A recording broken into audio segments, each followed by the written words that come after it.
Ladies and gentlemen, good day and welcome to the Dreamfolks Services Limited Q2 FY26 earnings conference call.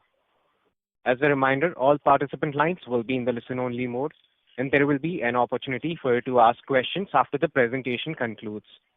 Should you need assistance during the conference call, please signal an operator by pressing star and then zero on your touchtone phone.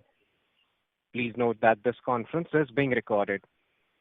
From the management, we have with us Ms. Librata Kallat, Chairperson and Managing Director, Mr. Balaji Srinivasan, Executive Director and Chief Technology Officer, Mr. Shekhar Sood, Chief Financial Officer, Mr. Sandeep Sonawane, Chief Business Officer.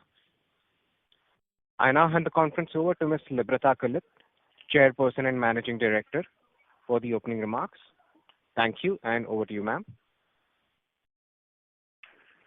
Good evening, everyone, and thank you for joining us for the Dreamfolks Q2 and half-yearly FY26 earnings call.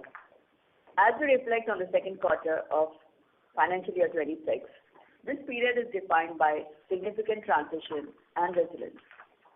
We have navigated a pivotal period in our journey, one defined by strategic evolution and purposeful transformation. The quarter saw us take decisive steps to realign our business with the changing dynamics of the industry, including the thoughtful transition of key business streams that had served us well in the past. These were not just necessary decisions, but forward-looking ones, guided by a clear vision of where the industry is headed and where Dreamfolks can create the most enduring value. While the impact of these decisions would be visible in our numbers in the short term, but the actions we have taken have strengthened our foundation and positioned Dreamfolks for its next phase of growth, one that is more diversified, resilient, and in sync with the aspirations of the modern travelers and experience-driven consumers. Dreamfolks' forward strategy is closely aligned with the evolving landscape of India's travel industry, one defined by rapid railway modernization, accelerated highway development, and the growing appetite for international travel and premium lifestyle experiences driven by rising disposable incomes. These transformative trends collectively create a strong demand for premium lounge access and lifestyle services across railway stations, highways, and international destinations, catering to the needs of today's discerning and globally connected travelers. Before we dive deeper into the results for the quarter ended September 30, 2025, I am delighted to announce our recent acquisition of 1011 Hospitality LLC, which marks a significant milestone in Dreamfolks' growth journey. Having redefined travel and lifestyle hospitality in India by democratizing lounge access and serving over 11 million passengers in FY25. Dreamfolks is now poised to bridge the premiumization gap that exists in railway travel. With more than 7.15 billion passengers using Indian Railways in FY2024-25 and large-scale infrastructure upgrades underway, the railway lounge segment represents a substantial and fast-emerging growth frontier. Through the acquisition of 1011 Hospitality, which has a presence at key railway lounge locations such as Chennai, Mumbai, and Vadodara, with Chennai already operational and the other two set to commence soon. Dreamfolks secures direct ownership and operational control over premium railway lounge infrastructure. This strategic move reinforces our integrated travel ecosystem and accelerates long-term value creation. By vertically integrating lounge operations, we strengthen our partnerships across the value chain, enhance service reliability, and mitigate the business risks associated with third-party dependencies, while laying the groundwork for rapid expansion into additional high-traffic railway hubs across the country. Talking about our performance in the quarter ended 30th September 2025, our revenue for the quarter stood at 205.5 crores. Gross profit came in at 29.2 crores with a margin of 14.2%. EBITDA came in at 16.1 crores with a margin of 5%, and PAT came in at 11.2 crores at a margin of 5.5%. While our revenues experienced a decline, our gross EBITDA and PAT margins have shown healthy year-on-year expansion. Our strong balance sheet continues to provide the financial resilience and flexibility needed to invest in technology, pursue strategic partnerships, and drive growth, both organically and through selective inorganic opportunities. In response to this shift, Dreamfolks is executing a well-defined strategic shift built around four key pillars, which are global expansion, client diversification, premium lifestyle services addition, and technological transformation, which will help in positioning us strongly for a long-term and sustainable growth. Our efforts on global expansion have also started reaping benefits. All the major lounges in the Southeast Asia and Middle East market are now under our coverage. Our monthly global lounge transaction volume has already more than doubled from Q1 FY26, and we expect it to grow many-fold in the coming quarters. We now have 900 plus global airport touchpoints outside India. On the client diversification side, we are focused on creating strong recurring revenue streams with high retention. Over the past year, we have added more than 30 new enterprise clients across the fintech, travel, and lifestyle sectors. To enhance engagement and loyalty, we are offering curated bundles that include global lounge access, social club memberships, coffee at the mall, benefits, travel dining, and a range of wellness and entertainment services, enabling our partners to deliver differentiated experience to their customers and employees. We continue to reduce dependency on one service by scaling adjacent and innovative offerings such as access to members-only social clubs, golf, railway lounges, coffee at the mall, and highway dining, all designed to serve the modern traveler and urban customer beyond airport touchpoints. Our non-lounge services also continue to grow, validating our strategy of evolving from a lounge aggregator into a broader travel and lifestyle experiences platform. Our premium offering, access to members-only social club, was also made live with one of the leading global banks during the quarter. As we expand our service portfolio, we are also accelerating investments in our backbone, our tech infrastructure, ensuring our platform becomes increasingly agile, scalable, and aligned to the dynamic needs of our partners. Our new offerings are designed to meet the rising demand for premium, everyday conveniences and lifestyle experiences. By continuously expanding our service portfolio, we are evolving the customer value proposition for our clients and their customers, from just travel-focused services to a comprehensive travel and lifestyle mobility ecosystem. We will soon see a huge upgrade in the benefits being offered by the credit card companies. Moving on, during the Global FinTech Fest in October 2025, we executed a major strategic pivot, leveraging our core aggregation capabilities to expand our direct-to-consumer and digital offerings. This comprehensive initiative was headlined by three critical launches. First, the introduction of the Dreamfolks Club 2.0, a premium B2C membership platform. This represents a significant shift from being purely travel-centric to becoming a holistic lifestyle platform, consolidating global lounge access with a comprehensive suite of benefits, including social club memberships, golf privileges, and wellness services, significantly broadening our addressable market and driving sustainable margins. Second, we reinforced our fintech integration strategy through our partnership with WSFX Global Pay Forex Card. This initiative strategically embeds our extensive lounge and travel privileges such as meet and assist and airport transfers directly into the payment ecosystem, ensuring a seamless integrated experience for travelers using Forex and travel payment solutions.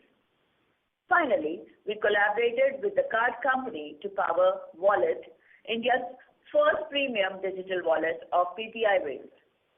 This pioneering product democratizes access to elite experiences, including our global airport lounge access and premium experiences across the entire consumer life cycle. Now coming to the industry dynamics, over the next 4 years, India's credit card issuance is projected to double to approximately 200 million cards by FY2028-29, supported by nearly 15% CAGR. Credit card transactions volume and value are both expected to expand by 21% and 18% respectively.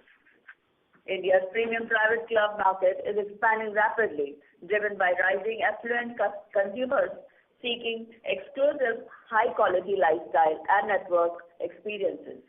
The sector is projected to grow from 576 crore in 2024 to 941 crore by 2029 at a close of 18% CAGR. These clubs are evolving from recreational venues to sophisticated community hubs for socializing, business, wellness, and fine dining. With the continued growth in the high net worth households, demand for premium membership-based lifestyle offerings is set to accelerate further. The global lounge industry is also expected to grow significantly. Global passenger traffic is forecasted to exceed 12 billion by 2030, driven by growth in APAC and Middle East regions. The global airport lounge market is also projected to grow at 14.1% CAGR from 2025 to 33, fueled by business travelers, leisure passengers, and airline loyalty membership. The already talked and railway lounge industry is expected to see a boom in the coming years due to the government's initiatives to modernize the railway network of the country as well as increasing awareness of the consumers. INR 2,400 billion capex is allocated to railways in FY25. Also, India is expected to account for 40% of global rail activity by 2050. We intend to play a key role in exploiting these industry macros, and we are well positioned to take advantage of the same.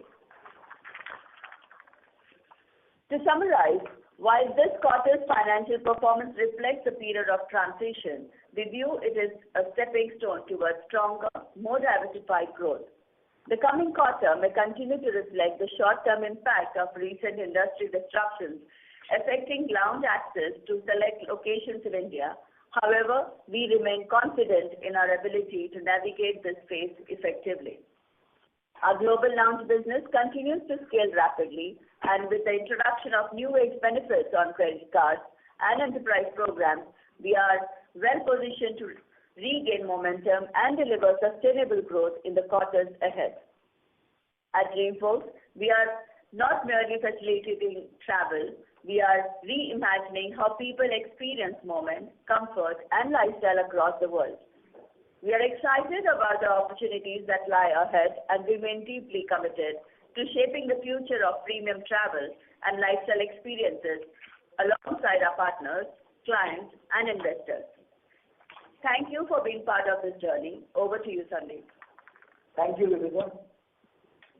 As we look back at the second quarter of FY26, it stands out as a defining phase of transition and determination. This quarter has challenged us in ways few others have in the past, as we navigated fundamental changes in our industry landscape, reassessed our operating model, and made the strategic decisions to scale down a legacy revenue stream that once played a central role in our business. These choices were made thoughtfully and with conviction, shaped by forward-looking view of market evolution and clear understanding of where our competitive strengths will deliver lasting advantage. Dreamfolks was incepted with the vision of redefining travel services, and over the years, we have successfully established ourselves as industry leaders. Today, the company has evolved into a comprehensive travel and lifestyle benefit platform, continually broadening the portfolio of services. Our strong and long-standing client relationship continues to be part of our biggest asset. We are further strengthening these partnerships by working closely with our clients to jointly develop new CVP models that go beyond conventional airport offerings. We have also recently launched our revamped club membership. It is a step in manifesting our founding belief to make premium travel and lifestyle experiences accessible to all aspirants.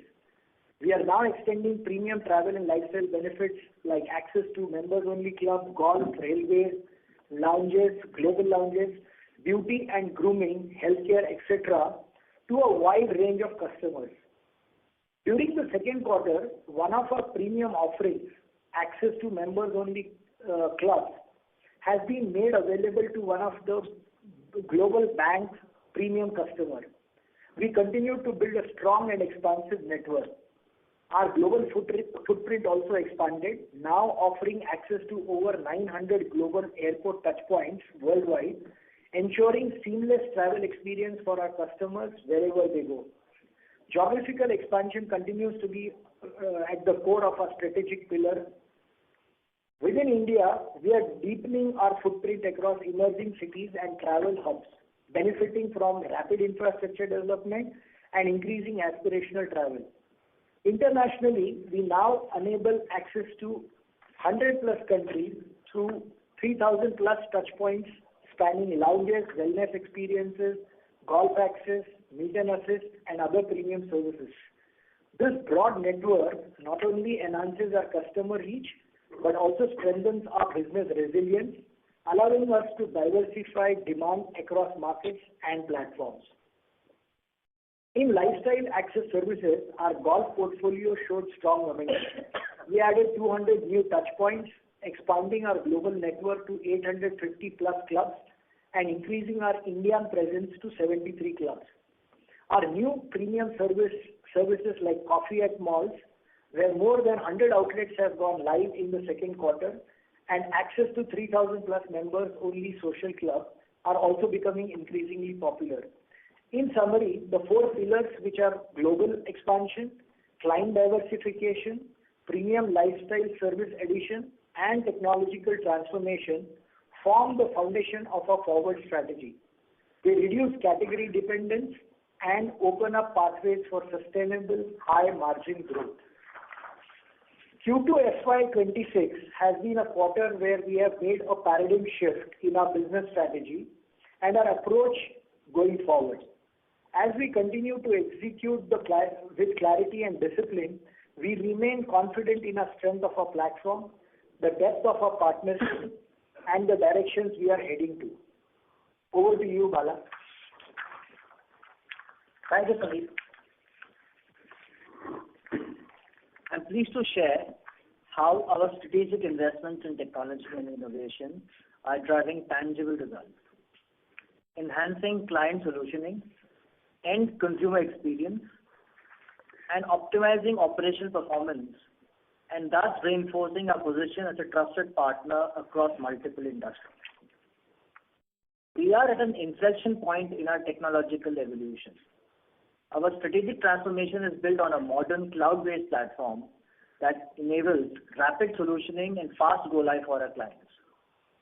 Critically, we are integrating artificial intelligence and machine learning models into our tech framework, and thus unlocking new capabilities in personalization, analytics, and automated operational processing.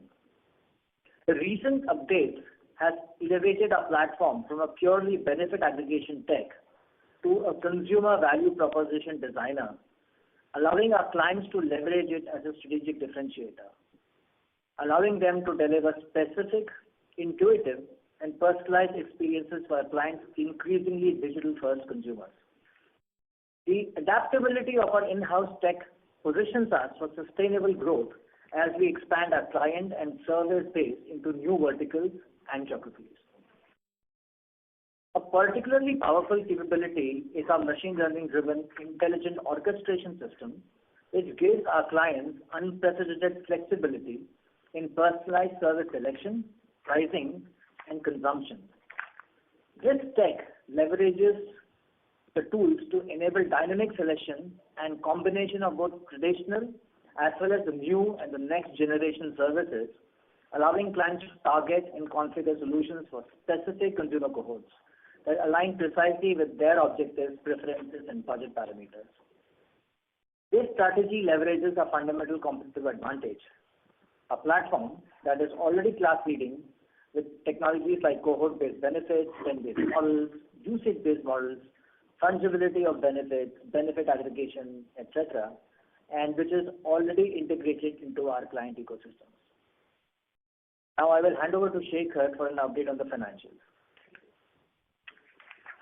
Thank you, Bala, and a very good evening to everyone. I will begin by giving you the Q2 FY26 highlights first. The company reported a revenue of INR 205.5 crores compared to INR 316.9 crores in Q2 FY25.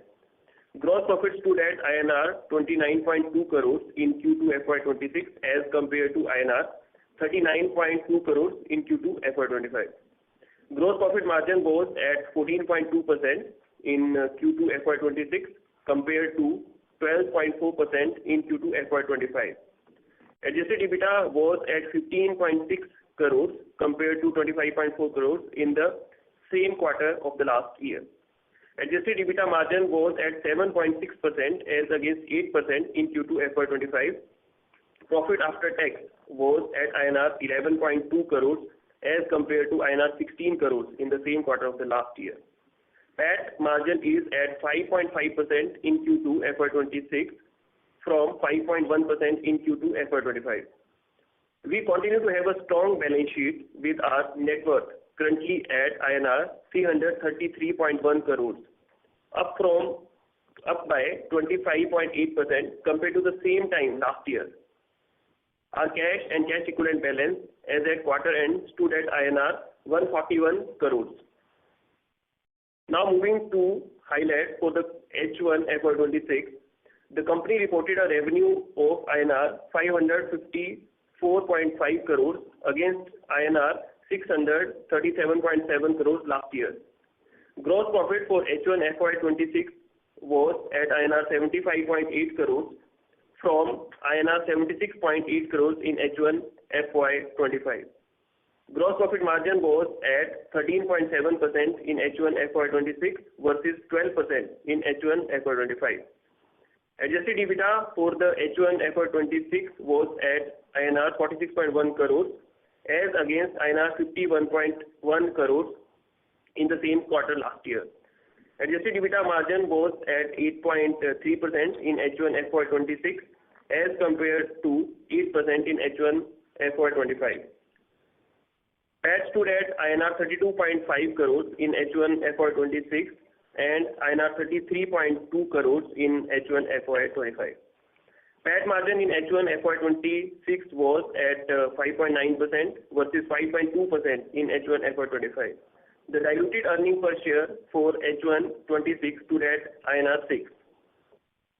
Our commitment to delivering sustainable growth remains strong, supported by key factors, a robust financial history, and an agile tech platform. These strengths, combined with strategic initiatives, promise a reliable long-term revenue stream. Now with that, I would like to close my remarks, and we are happy to open the floor for questions. Thank you very much. We will now begin with the question and answer session. Anyone who wishes to ask a question may press star and then one on their touchtone phone. If you wish to remove yourself from the question queue, you may press star and then two. Participants are requested to use handsets while asking a question. Ladies and gentlemen, we will wait for a moment while the question queue assembles. Again, to register for a question, please press star and then one.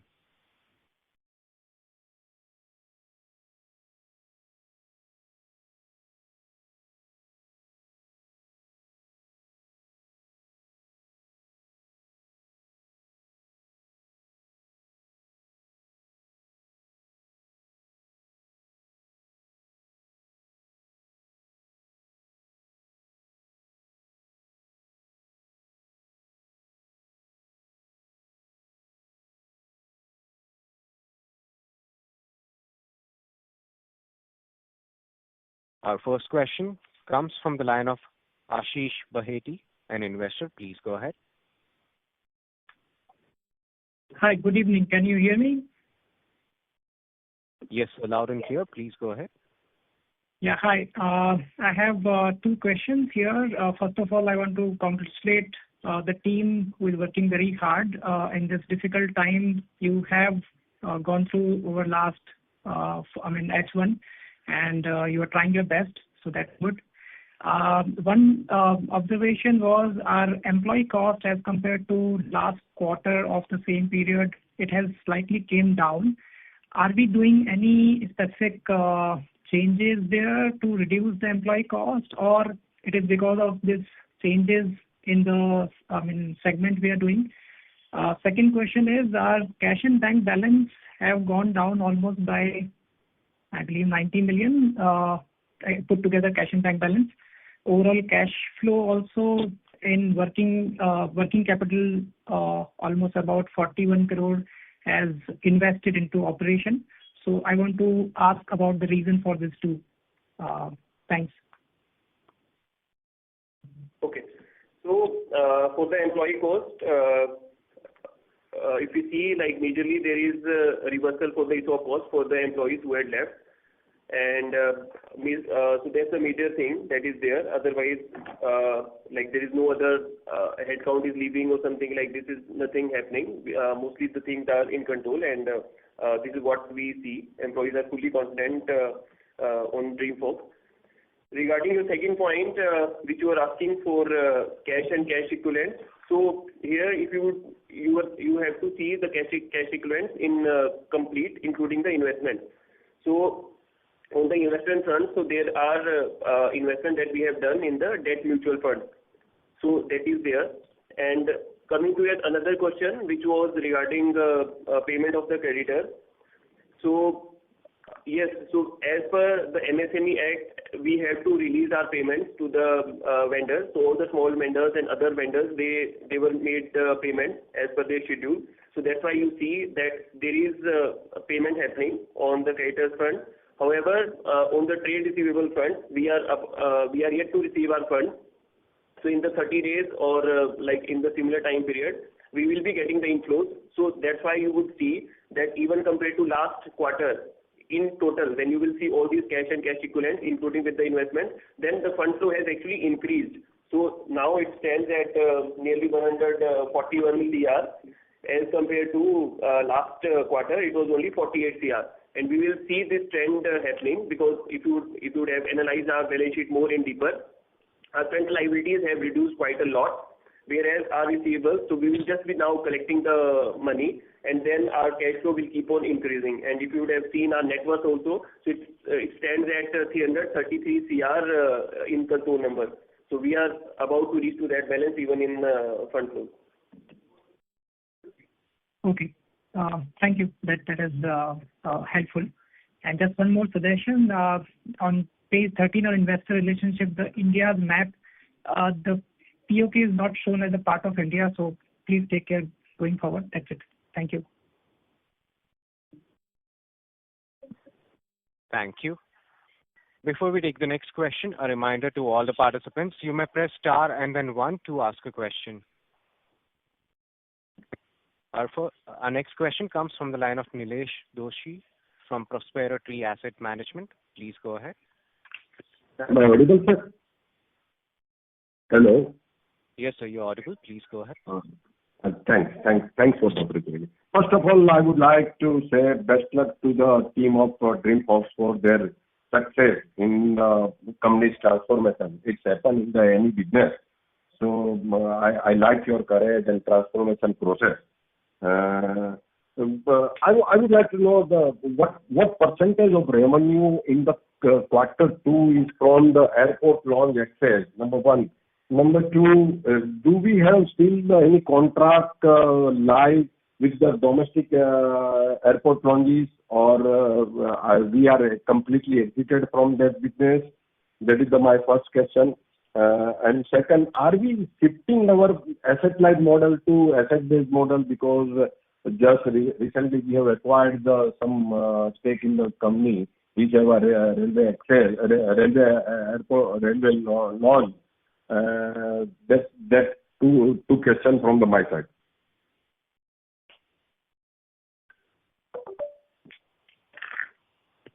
So the majority of the business or the revenue is from the India airports itself in Q2. So that is to respond to your first question. Your second question in terms of the continuation of the business in airport in India domestic lounges. So I would say that you would have actually seen, and we actually communicated to you that yes, the domestic program is discontinued. However, our contracts with all our bank partners are still live, and that's the only reason what we were mentioning about, initiating or starting these new services, what we were speaking about. And you will start seeing that in a couple of months, these programs will also go live. In terms of lounge business, the global lounges are growing, and yes, our same clients which were working for our domestic lounge are also migrating and working with us closely for the global lounges as well.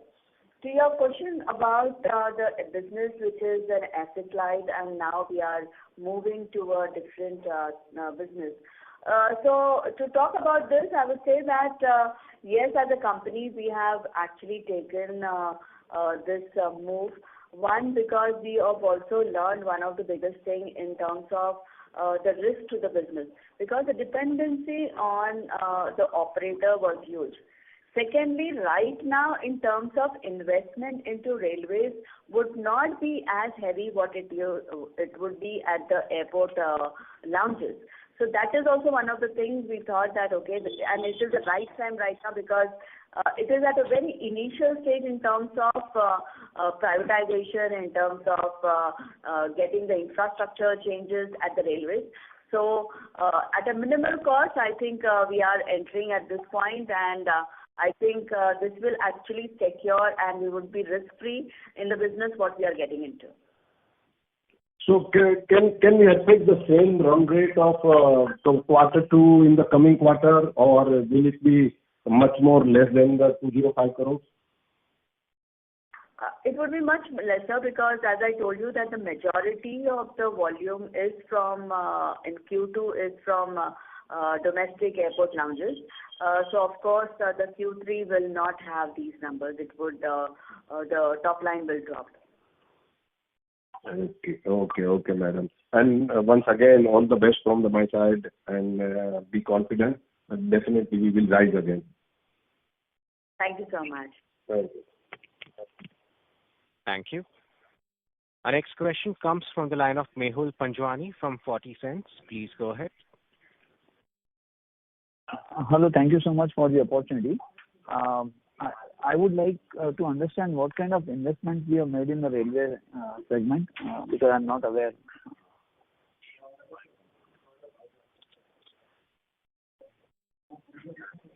Hello, am I audible? Yeah, so we have done investment of 11.46 CR. Okay, and what have you invested in? Sorry? So we have acquired a stake of 50.01% with the effective control there. So no, I'm still I'm not still clear what asset have you purchased. So if you actually look at the lounges, these are taken on lease. So it is in the same model the way the airport lounges are. So the airport actually gives on lease for 9 to 12 years. Similarly, is the same process at the railways. The railways is giving it to the operator to on lease for starting from 5 years to 7 to 9 years onwards.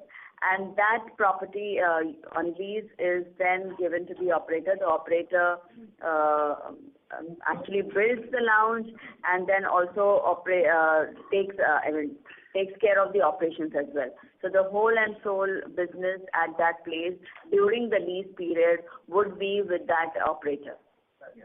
Okay. So does it? Sorry, I'm not able to hear you very well. Hello. No, sorry, you were asking something. Yeah, I was just trying to clarify, ma'am. So in this case, when you said the operator for the railway sector, are we the operator or we are the, I mean, what is our role? Are we the operator? Yes. So 1011 is the operator, which company where we have actually done the acquisition. So Okay. yes, now we become the operator. Okay. And we have, how much stake have we bought in 1011? It is 50.01. 50.01. Okay. Yes. Okay. And how much, what kind of access does it give? I mean, are we present in which cities in the railways? So presently it is in Chennai, Mumbai and Vadodara. So Chennai is the operational lounge. Mumbai should be operational in next 10 to 15 days, and Vadodara in, I would say, in couple of months. Okay. Okay. And ma'am, so if I understand correctly, so the same banks will be having their clients coming here to these lounges, and we will be serving these clients, right? Is that correct? Yes. So it is not just going to be limited to the card holders only. There would be walk-ins and there were other programs as well. So yes, it would be in the similar lines, the way the bank program is. Which we were already running it from past 5 years. So if you actually see, Railways was also part of our lounge program. Oh, how long we have been in the railway lounges? So we were running this for almost 5 years now. Okay. And it was at Chennai? No. So there are total of 12 railway lounges where we had partnered. But now this company where we have done the acquisition, they own and operate the lounges in 3 locations. So Chennai is the one which is operational presently. Yes. So does it mean now we have access to 15 lounges at railways? We already have access to 16 lounges. Now the 3 would be owned by us. Right. Okay. Okay. And how many lounges are there in the global airport sector? So now we have around 900 plus touch points globally. Oh, okay. And what was our revenue in Q2? What is our revenue percentage from the global airport sector? So in Q2 it was around 13%. 13%. And the remaining was more or less from the domestic lounges. Yes, yes. Okay. Thank you so much and wish you the very best. Thank you so much for the entire team. Thank you. Thank you. Before we take the next question, a reminder to all the participants, you may press star and then 1 to ask a question. Our next question comes from the line of Dipesh from Mania Finance. Please go ahead. Hi, am I audible? Yes, sir, you're audible. Okay. Where is this? So you're going to open a new one in the Mumbai railway station. Which railway stations are we looking at? Or we are looking at multiple railway stations of Mumbai? This is at Mumbai Central. Mumbai Central. Okay. Okay. And going ahead, what guidance would you like to give to the shareholders? Is most of the poison out of the system? Poison is the wrong word. Most of the pain is out of the system, or do you still see some pain going forward in the few quarters? So I think it was already answered. Okay. You know, it was, if you were to look at the results of Q2, the entire impact is not seen because, as mentioned by Liberata, the lounges were operational for most of the quarter. In the coming quarters, yes, it will have the impact.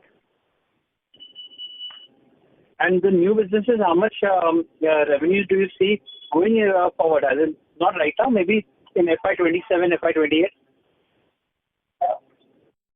See, I will give you example of, say, a country like China or Russia, where the ecosystem across the railways is really developed. I mean, China alone offers close to 600, 700 lounges, railway lounges that I'm talking about.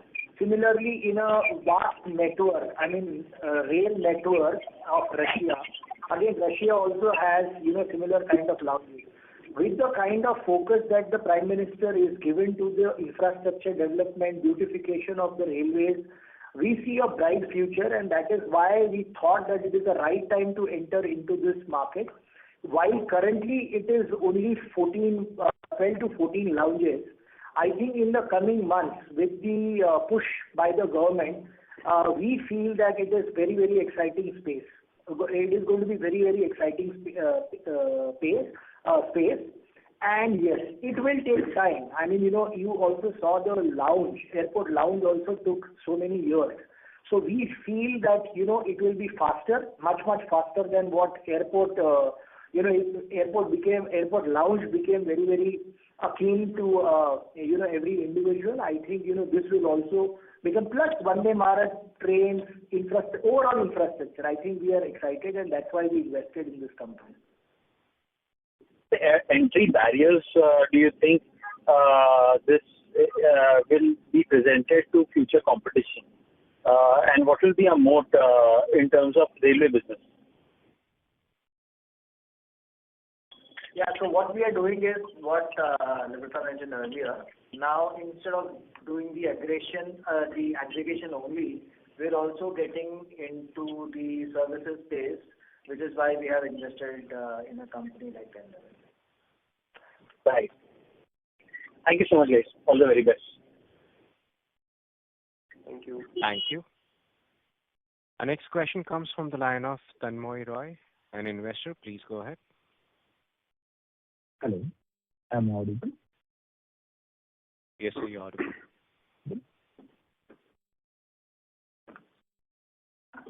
Hello.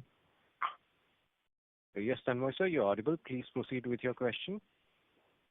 Hi. So first, I wanted to mention to earlier participant that the full impact supposed to be in the next quarter. So assuming now this quarter we have 13% around from the international launch business. So basically out of 200 crores revenue which you have, so 26 crores could be a revenue from the other streams. So is it safe to assume that by next quarter or few quarters these 160 or 70 crores, 74 crores of revenue will be completely null? See, we do not want to answer that way, but I'll tell you in terms of guidance that yes, the India airport lounge will have significant impact in the coming quarters, till such time that we actually compensate or overcompensate by the new business, which is the global lounge business. So global lounge business, I think we have already given in terms of the growth, we have already doubled. In the Q2, the revenue that used to come from global lounges versus Q1 has already doubled. We foresee that this revenue will multiply many-folds in every single quarter, and you will hear from us. So I do not want to really forecast in terms of how much that is going to be in terms of absolute number. But to answer your question, yes, the impact of India lounge is not fully seen in Q2. It will be seen in Q3 and maybe Q4 as well. So when do you see the revenue at least flattening, not decreasing? That's what I just trying to understand. We can understand that impact will be in next 2 quarters, but next 4 quarters or 5 quarters, maybe you have some internal this thing if you like to share, that's fine. When do you see it flattening the curve? So, see, it is just the beginning right now in terms of the other services and, the new thing what we are starting, which is into railways. So I would say it would take some time. So it would not, it is too early for me to actually give you this guidance.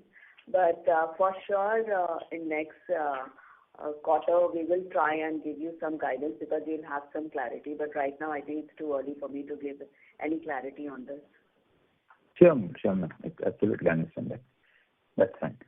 So second one, the thing is now we are investing into asset heavy, model like railways. So our INDA's expenses also will go up eventually, right? From next maybe few quarters, the moment we start accelerating on the railway launches, because we are leaving more than 3 years. Sorry, can you please repeat your question?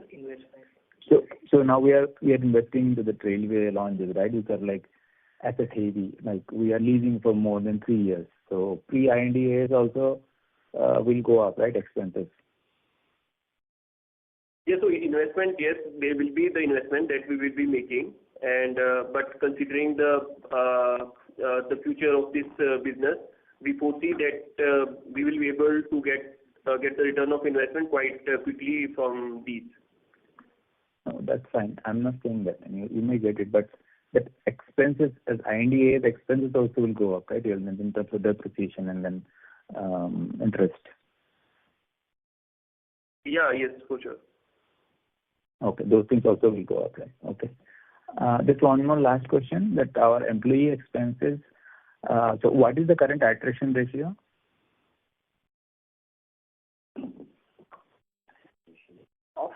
Attrition will be only... Attrition, there is no change in the normal number. It is exactly like last year. So there is no special cause of attrition right now. So there's no attrition, like it's only like maybe 4 or 5% max.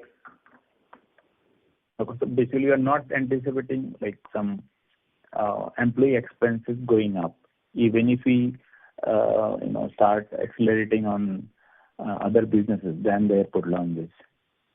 Not too There could heavy. be some because, yes, there could be some additional cost coming in because we are expanding into other services and also new geographies. So it's not that, I would say that eventually the cost, employee cost will increase. Okay. Thank you. That's it from my side, and all the best, ma'am, for your fight. Thank you. Thank you. Thank you. Thank you. We will take that as the last question for today. I now hand the conference over to Ms. Librata Kallat for closing comments.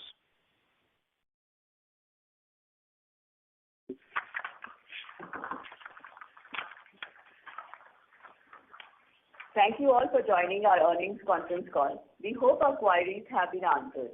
For any further queries or information, please contact our investor relationship team. On behalf of the company, I thank you all once again for your time and participation. Do take care of yourselves and goodbye. Thank you. Thank you. On behalf of Dreamfolks Services Limited, that concludes this conference. Thank you for joining us, and you may now disconnect your lines.